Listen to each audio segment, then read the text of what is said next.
Warning, this podcast contains violence, sexuality, gore, and other horrible and disturbing things.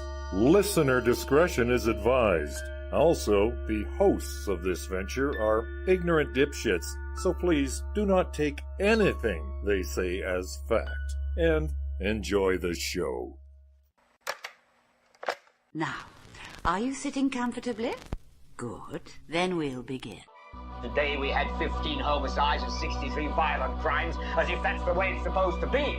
The atoms in your left hand probably came from a different star than your right hand. It is our basic human right to be forgotten. A second plane now has crashed into the other tower of the World Trade Center. Putting chemicals in the water that turn the friggin' frogs gay. The defendant shall be incarcerated for the rest of her natural life with no possibility of parole. You are not machines. You are not cattle. You are men. We were somewhere around Barstow, on the edge of the desert, when the drugs began to take hold.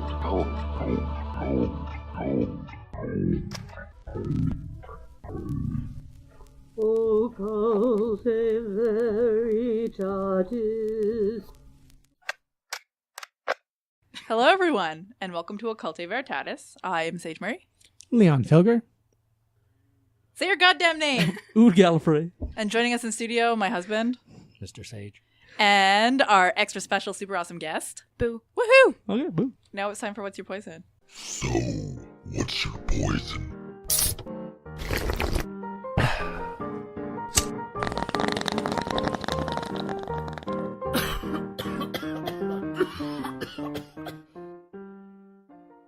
Alrighty, Boo, what are we drinking today?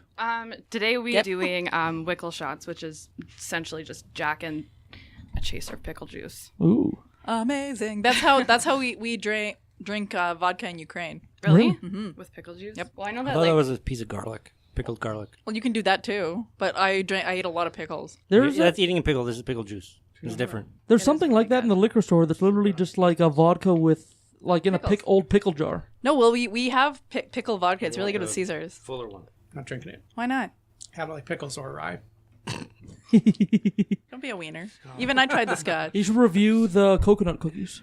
Yeah, review the coconut cookies. They're okay. Yeah. I'm a 5 out of 10. All right, here we go. I'm doing it. They're about 5 grams of carbs each. so good. Yep. Oh, that was good. I think I had to be pregnant to enjoy that. Mm. Do I have to chase it? Yes. Part of the shot. Chaser was better. I'm not sure what they have anything to do with each other. Pickle juice is good with everything. Yeah, I feel like it kind of just numbs the alcohol It burn. mellows it out a bit. It's an excuse to drink pickle juice without being judged. That's fair. I drink pickle juice all the time. Me too. Or sauerkraut. And yes. By the forkful. One day we'll tell our children of the times that we were shamed for drinking pickle juice. The more sour, the better. Like I like that burn that you get at the top of your jaw. That pain. Oh, I like that contained in a pickle though. Like it's kind of like gotta have the crunch. No, the juice is good. No, crunch. But like to me, it's like eating icing instead of just eating cake with icing. Like talk to our kid. Yeah. He loves icing. Okay, well, I'm rating this a 9 out of 10 because I love pickle juice. Bananas in pajamas Are coming down the stairs. No, just the two of them. They're not coming down the stairs, or chasing teddy bears. This shitty liquor is sitting at the bottom. They're classier than that. I'm just gonna drink yours. Have they been sitting in the fridge? No, they've been in the sun. Yeah, I'm gonna do 4 out of 10. I don't know. To the disappointment of my partner Daniel, I hate pickle juice. I don't know. It's not my thing. Yum. I had Leon's. There we go. It wasn't that long ago when the only thing taking wing here was an occasional hawk, and the only noise was the barking of prairie dogs. But all of that changed overnight. The site selected in April 1990 was a plot of land just north of 56th Avenue and east of Piccadilly Road. It proves to be invitingly level, but still requires moving 110 million cubic yards of earth to accommodate runways and facilities, which equals 1/3 of the earth moved during the Panama Canal project. In fact, if the required number of dump truck loads was lined up end to end, they would extend 1.5 times around the earth. The airport covers some 52 square miles, twice the size of Manhattan Island, bigger than Chicago O'Hare and Dallas-Fort Worth airports combined. During construction, the airport project averaged about 2,400 workers per day, with 11,000 per day during peak construction. 5 Phase 1 runways will be operational on opening day. Runway lengths are 12,000 feet, approximately 2 1/4 miles. A 6th runway is planned to be completed in 1995, with a length of 16,000 feet. That's over 3 miles long. Today, I'll be delving into the weird world of Denver airport conspiracy theories. So get ready for some devil horses, Illuminati, aliens, and some other weird and wonderful things. And the state of Denver. Yes. That's almost the scariest part. The state of Denver? Or the city of Denver. That's right, because the state's Colorado. Oh, yeah. They stole our Rockies. I had to Google that because I spent like 10 minutes sitting there being like, what state is Denver in? Why can't I think of this? And then I finally just broke down and Googled it. And then I felt stupid. Because I kept thinking Tennessee, like Nashville, Tennessee, but it's not even the same. I don't know. I mean, Will. Colorado's pretty much BC, right? Yeah. Yeah, okay. Yeah. No. Okay, so shut up. The Denver International Airport was opened in 1995 after a whole shit ton of delays, and it went almost $2 billion over budget. That's billion with a B.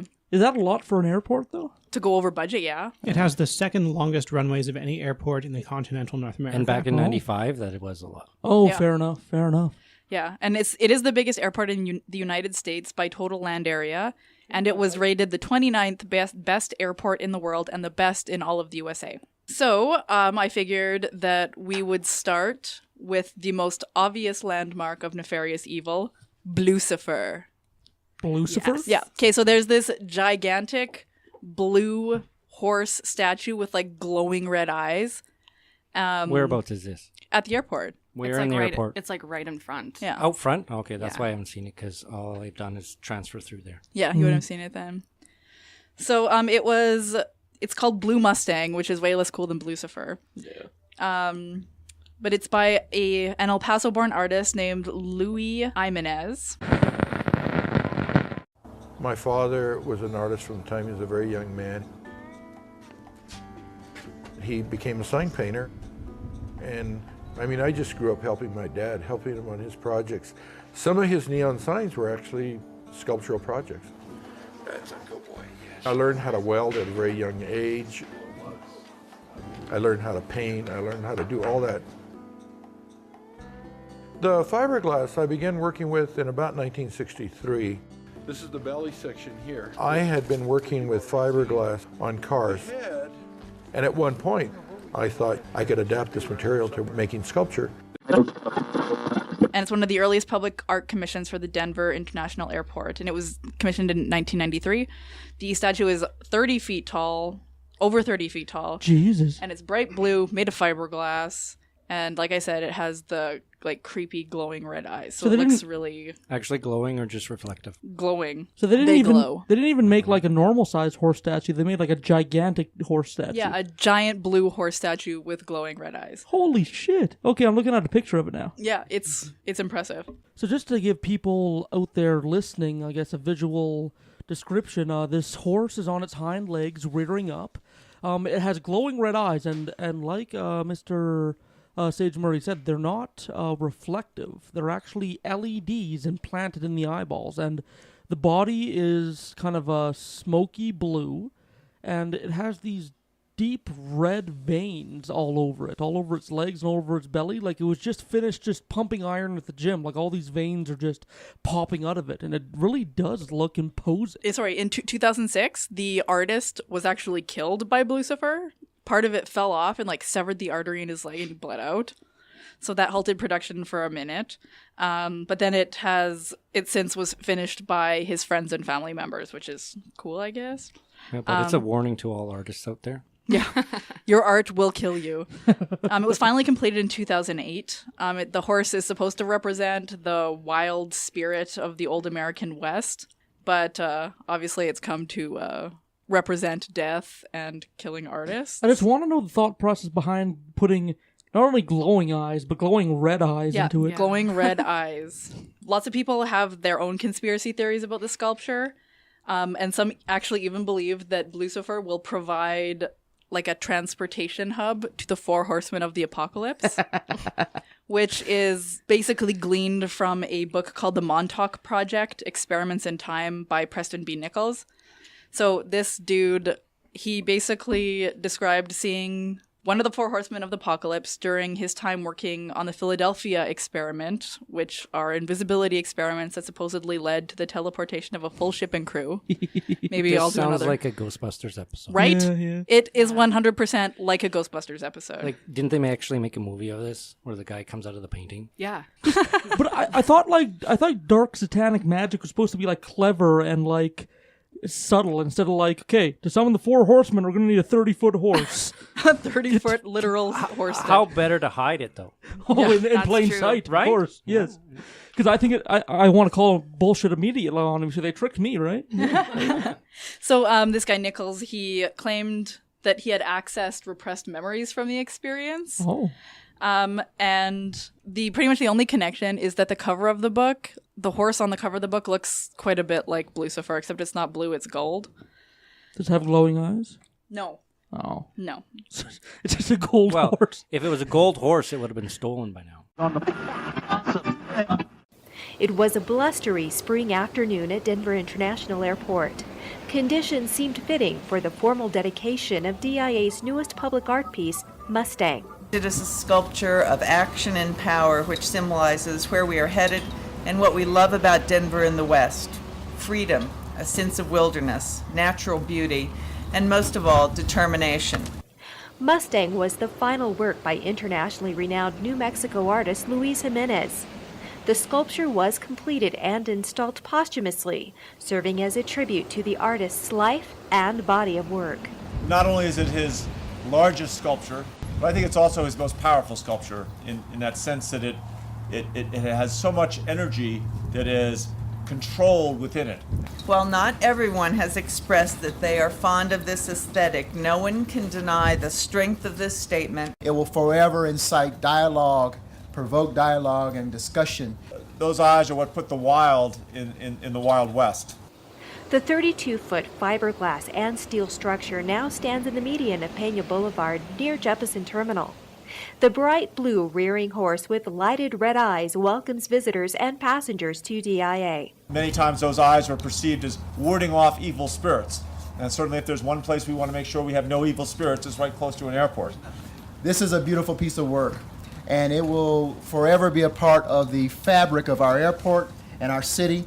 Friends, family, and guests reminisced about the artist. The Jimenez family said it's proud to have finished the sculpture in honor of the man whose art will be seen by millions. Let this statue stand as a legacy of the beautiful mind and the creative work this man left for the world to see.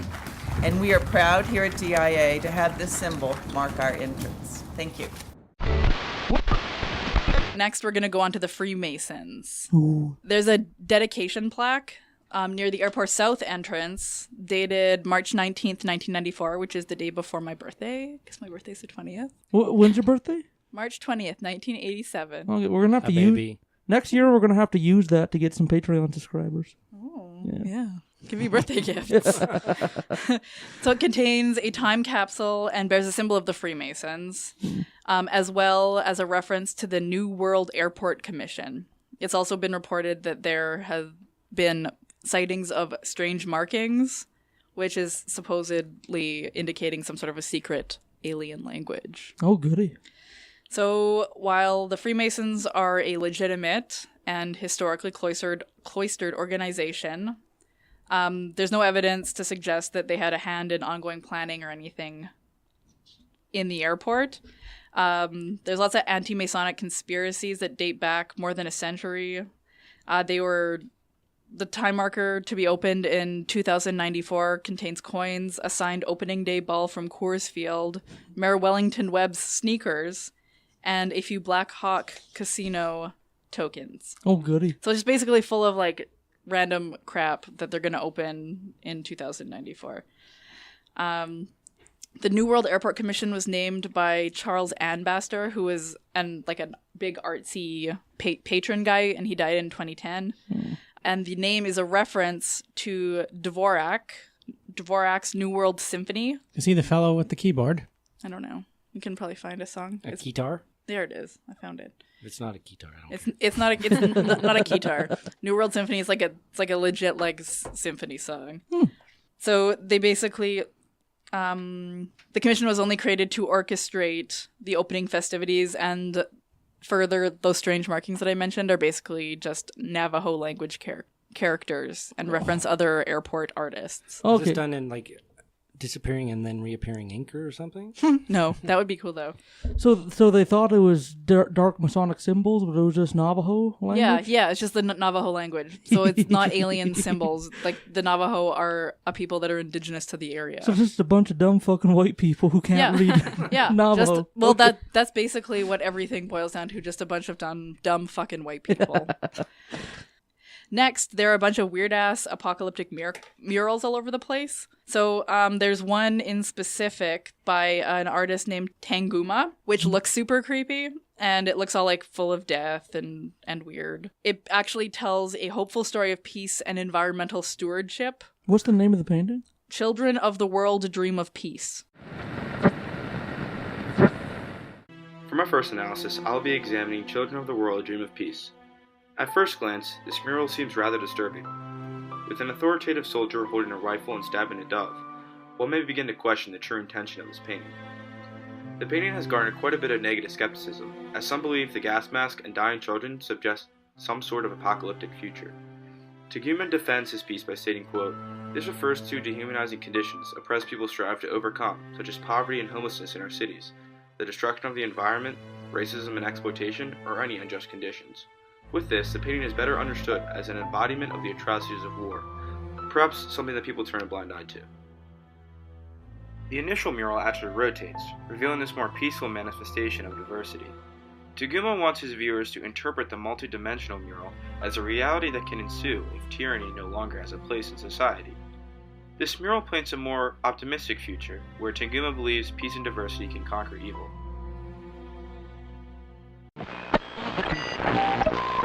Is that the one with the big Nazi on it? Yeah. Okay. Oh. Yeah. And So a huge machete. Yeah. It's got a big ass machete, and it looks super creepy. But apparently, it's about stewardship and a hopeful story of I peace. have the beholder. Yeah. Following times of war and pollution. So most conspiracy theorists will only focus on the fuck-uppedness and not the rainbow-laden resolution of it. And back to the Mustang sculpture, the weird Lucifer. We can probably add this in before. Oh, yeah. With my other spiel about Lucifer. Add it into Lucifer. Yeah. So the red eyes in Lucifer are actually a homage to the artist's father who worked with neon signs. So it's not... He didn't mean for them to be creepy. He meant for them to be sweet. It's sort of sentimental towards his father. Yeah, because his father worked with neon, so he gave this giant blue horse neon glowing eyes. Yeah, which that's look into the better future. choice. Yeah, the past. I get what he was going for with all the world's children want peace or whatever the name is.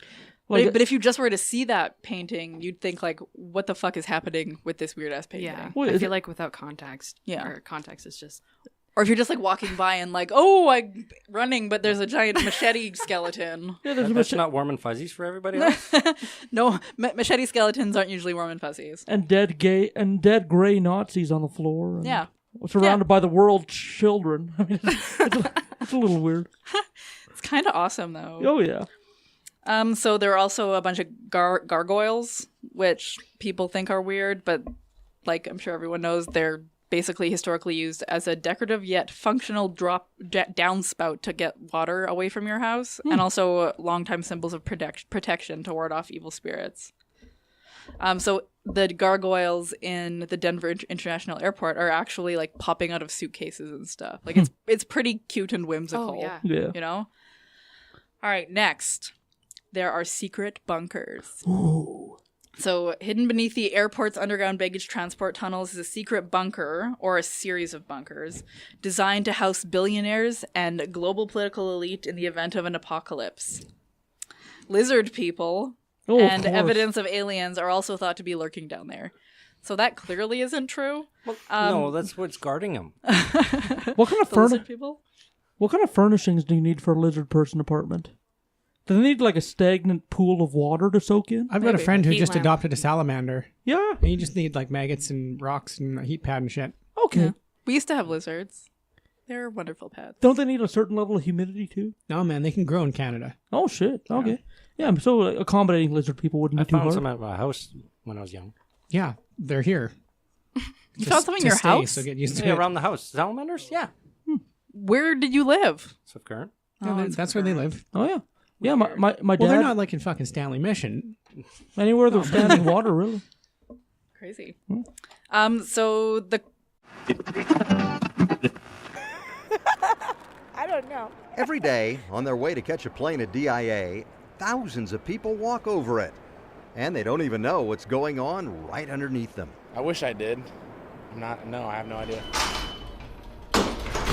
Deep down in the trenches, out of sight and mind, there is an underground city. And just like all cities, there's a freeway system.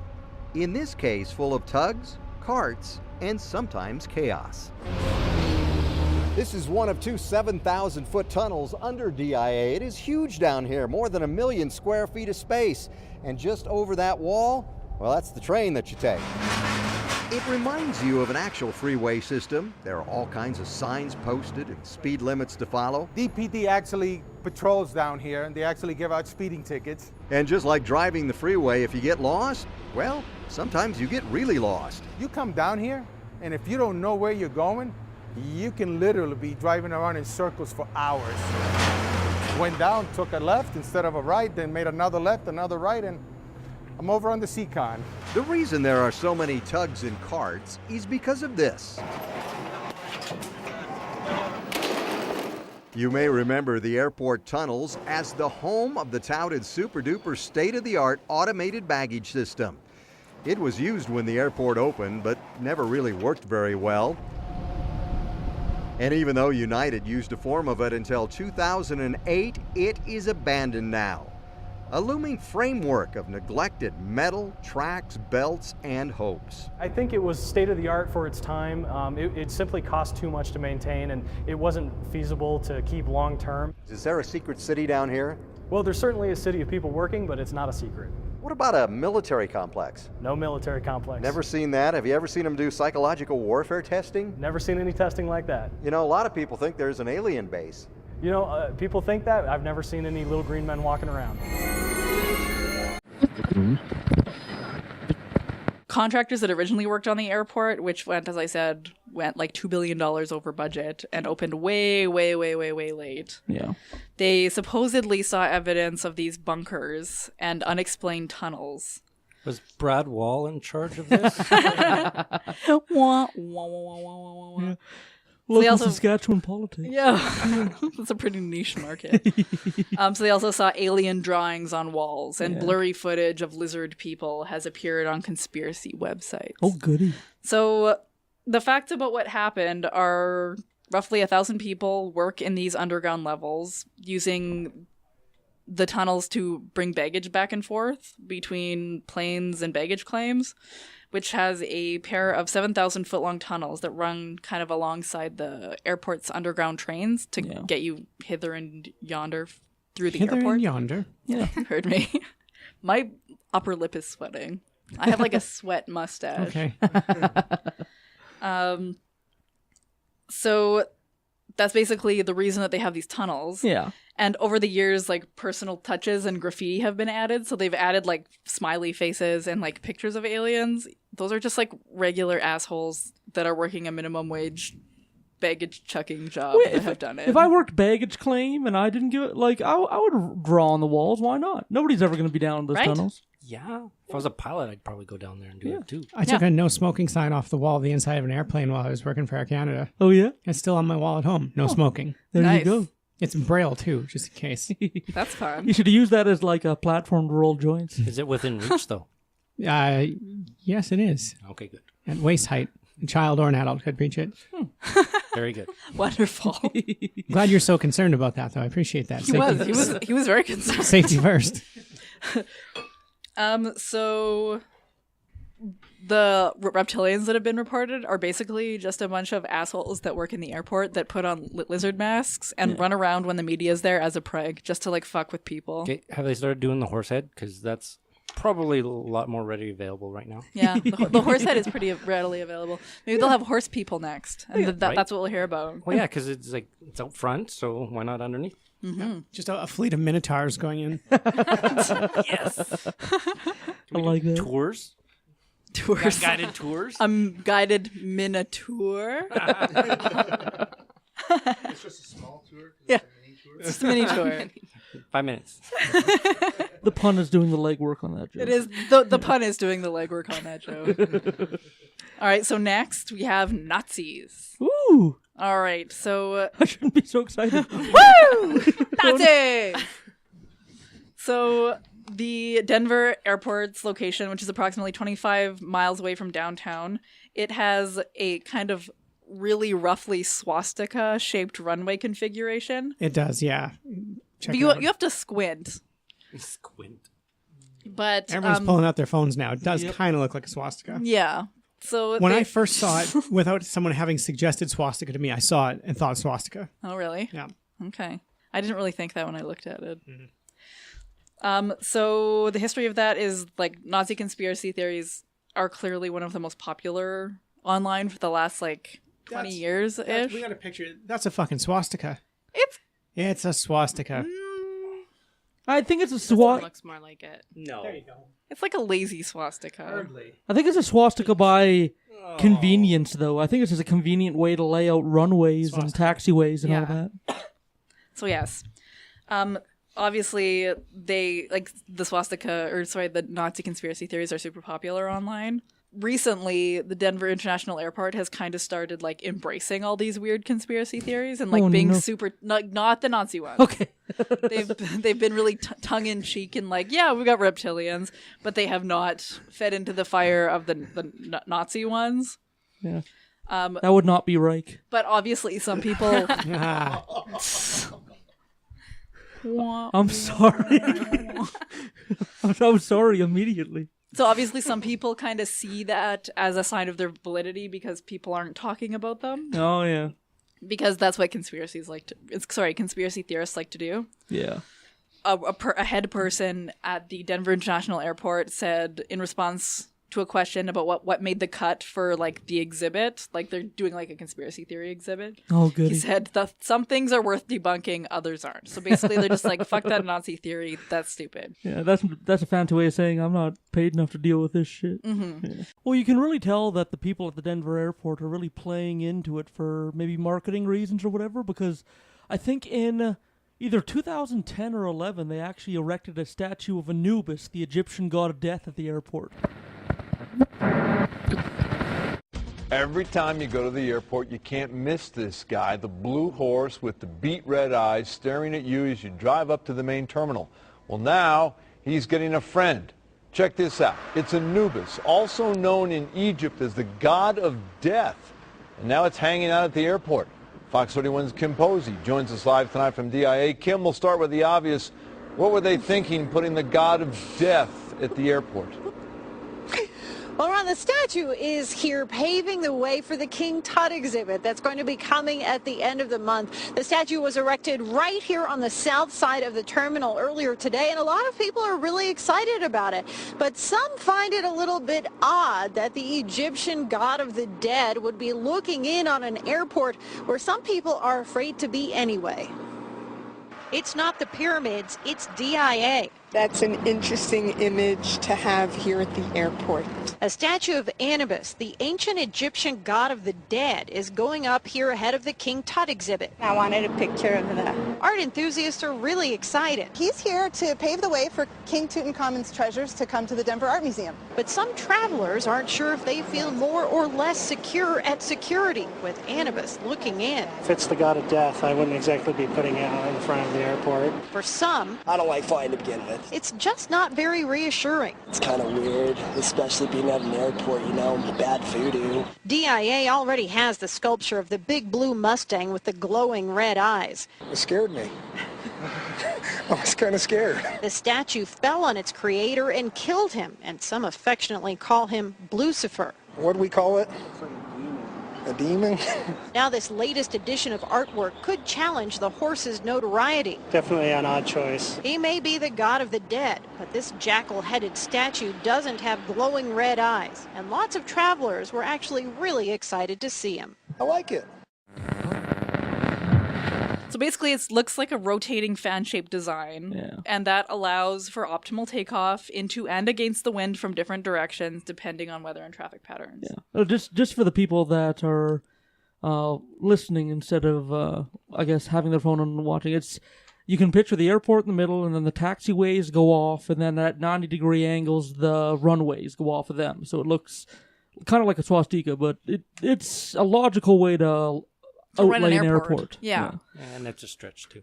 Yeah, it's a pretty, like I said, it's a swastika, like kind of if you squint, or if you see it with like giant red lines from Microsoft Paint on there. You would have to. I can draw that in any field too. Yeah. You'd have to ignore the taxiways and runways that don't fit with the swastika design. Yeah. Exactly. So apparently I had a really short episode today. Like, that's basically it. It was just a bunch of conspiracies and sorry to burst your bubble, but that's all that they are. Yeah. Oh, God bless you for that, because I'm hot and tired, so a short episode is just what I wanted to hear. Yeah. Oh, by the way, do you want to add any perspectives of what you've seen while you were there? Yeah. Oh, I forgot 99% of all the info about it, so I was just kind of wow, that's right. Well, I guess you've been there. So is Blucifer as intimidating as he sounds like? I've only ever seen him from above, because you can't really see him once you're in the building, or at least not where the terminals were. I don't think. Yeah, I've never seen him. Yeah, I mean, I would like to go see him, just kind of to be wow, there it is. Yeah. Well, the pictures of it are pretty intense. Yeah. He's a wild, rearing, red-eyed stallion. Yeah. Imagine going his... there for the first time and that's your very first place. Yeah. In a new country or something, and you walk out the front door and there's just this huge fucking blue horse. Holy shit. With glowing I actually red don't eyes. think they're a first stop on many international type flights. Well, yeah. You can imagine if you're the if you're the chief foreman building the airport and you order this artist dude to build a horse, and he said, "Okay, I'm going to build you a horse that reminds you of the American West." Yeah, the wild spirit of the American West. And he brings you a 30-foot tall blue horse with glowing red eyes that looks demonic, and also killed you. We're how much did we spend on this? We spent $5. Okay, put it up, I guess. Use it. Yeah. And the murals too. I where our terminals were or whatever, we would have to go through security again to go see them. Mm-hmm. I wanted to go see them so bad, but there was some stuff that you could see. There was a couple, I think, gargoyles. Oh man, that you're talking about, and just weird, there's that a plaque thing, it's marble, and then it has all that stuff in that. I saw that. Oh, cool. Oh, geez. The Freemason thing. Yeah. See, I used to travel a lot for work, and I paid zero attention to anything in the airports. That doesn't surprise me, though. Yeah. No, you get in, you walk, and say, there's things, but whatever, I feel if you go there and you don't know anything, you're kind of just oh yeah, well, this is a regular airport. But if you know about the conspiracies and stuff, and then you're you'd pay more sensitive attention to for that sure. kind of stuff. Well, you'd actually pay attention to stuff. But no, actually, I've probably only been to Denver Airport a couple of times, if that. Mostly Minneapolis and Toronto were the two main hubs that I went through. Yeah. I guess that sort of makes sense. If you're just a member of the public just doing their day job and all that, and you go around the corner and run into a Nazi with a scimitar and all that painted on the wall, I mean, you're going to be what the fuck? Anyways. Skeleton scimitar. Yeah. Reminds me of some of those high school murals about their team things that are got like hangings of people in there from the back when slavery was there in the South there. Oh, yeah. That kind of stuff that came around. It's like that to me is like sounds like something that's going to get replaced. Yeah. Not this stuff. Not They've yet. embraced it. Well, not yet anyway. They actually had talks about taking Lucifer down just because it's so controversial. Well, Yeah. But they're leaving it up. The mural seems a little bit more controversial than the horse is just scary to. Did you look at the kids. picture? Yeah. Yeah. Yeah, It's pretty nifty. Yes. Do you think it has anything to do with the Denver Broncos? I don't know anything about football or anything. Well, from what I saw, I didn't look too closely at the horse pictures there, but the logos are similar. Yeah. In the fact that so that's where I think the statue's not going anywhere. I don't think that's going to happen, but that mural will likely get replaced. Is my guess. Yeah, because I think it's more interpretive that the horse is demonic, while if you have literal Nazi iconography on the wall. So, right? Yeah. All right. So for Occultae Veritatis, I'm Sage Murray. Leon Filbert. Ooh, Gallifrey. And joining us in studio, Mr. Sage. And special guest, Boo. All right. Love you. Bye. Okay. Cheers.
So the palate cleanser fit just like a glove this week, and the palate cleanser was, in fact, From the New World, Symphony No. 9 by Antonin Dvorak, performed by the Berliner Philharmonic. So it's actually the classical piece of music that inspired the name of the airport. So isn't that nice? I have a very important shout out. Okay. Whilst filling up on gas on my way to the recording, I stepped up to the counter. There was a woman behind the counter I was wearing my Occultae Veritatis t-shirt. And she referenced the t-shirt and said, "Hey, do you listen to them?" I said, "Yeah." "Are they any good?" And I said, "Yeah, I'm a host. I'm Leon Filger." And she just embarrassed and starstruck, and I've never experienced such a thing in my life. Yeah. So thanks to her for making me feel special. And the shout out is to Skylar from the co-op. Oh, there you go, Skylar. Alrighty, so we have some new patrons on the Patreon. We have 1, 2, 3, 4, 5, 6, 7, 8, 9 new patrons. Oh, we love you. Since we've read them last. So let's read them one at a time. First off, Ashley Young. Thank you very much for signing up. Awesome. Thanks, Ashley. Yeah. And next we have Jay Ford. Thank you, Jay. Woohoo! Awesome. Masha. Thanks, Masha. Woohoo. Next up is Zaganidae. Oh shit. Zaganidae. I think that's a subspecies of Lepidoptera, which is the butterfly species. Nerd. Yeah, so I think Zenigaidae is a moth subspecies. I think. Cool. But it's been a long time since my biology days. So thank you very much for signing up. Awesome. Next we have Kate Merrick. Thank you, Kate. Beth Cruz. Awesome. Love you, Beth. Next up is Chloe McNeely. And Chloe actually donated her dick to the genital cosplay contest. Awesome. Yeah. By the way, those of you that entered the contest, stay tuned for this Sunday, this upcoming episode, because we're going to be announcing winners and see who gets that free t-shirt. Next, we have Callie Spinner. Thank you, Callie Spinner. Oh, something about Callie Spinner, because she followed me on Instagram and on Facebook and everywhere else. She's a badass fire spinner. Neat. So she like, I don't know if she performs in circuses or whatever, but she spins and eats fire and all that. She's like way too cool to listen to this podcast. Oh my God. Yeah. Bickle pickle pie job horseman beep beep potato. Thank you. Thank you. Can you read that one more time? Bickle pickle pie job horseman beep beep potato. Thank you, Horseman Beep Beep Potato. Oh, that's. I want to be mad, but I just can't. That's awesome. That is awesome. Yeah. Great. Alrighty, so that's and we also have an email to read. I think it would be best if you read it because it mentions your episode, Leon. Sure. Fleur. Hey guys, I wanted to tell you how refreshing Leon's ECT episode was for me. I've had severe mental health issues for half my life, and listening to you take back ECT from the horror of the cinema into the realms of legitimate mental health treatment gave me hope. I myself have never had to have ECT, but I'm currently going through a stage of which I'm certain Leon knows well, and I do, where the lithium, other drugs, and therapy aren't cutting it, and it may be something I'll have to consider in the future. After listening to this episode, I won't be as fearful of this option, so thank you. Also, thank you for making me feel better about lithium damaging my organs. Haha. I'm going to use the herpes analogy when hippies and dickheads tell me I'm poisoning my body. Oh, yeah. I will also not be as openly annoyed at my mother for her terrible short-term memory. She had ECT when I was young, so I'll try not to be such an asshole. Haha. Your podcast made me feel normal, which is a new experience, believe me. Keep up the awesomeness, and thanks again. Fucking A, thank you so much. That was beautiful. That was beautiful. Yeah, and all three of us understand and know more than Leon the struggles that going through mental health issues can cause, especially when society really isn't built to address people with mental health problems very well. Mm-hmm. And you're welcome. Yeah. I'm glad we could do that. Yeah. Yeah. And that's the after show for this episode. Thank you for tuning in. Thank you for letting us into your ears. In the after show, I've been Gallifrey. Sage Murray. Leon Filger. Love you and have a good night. Love you, bye.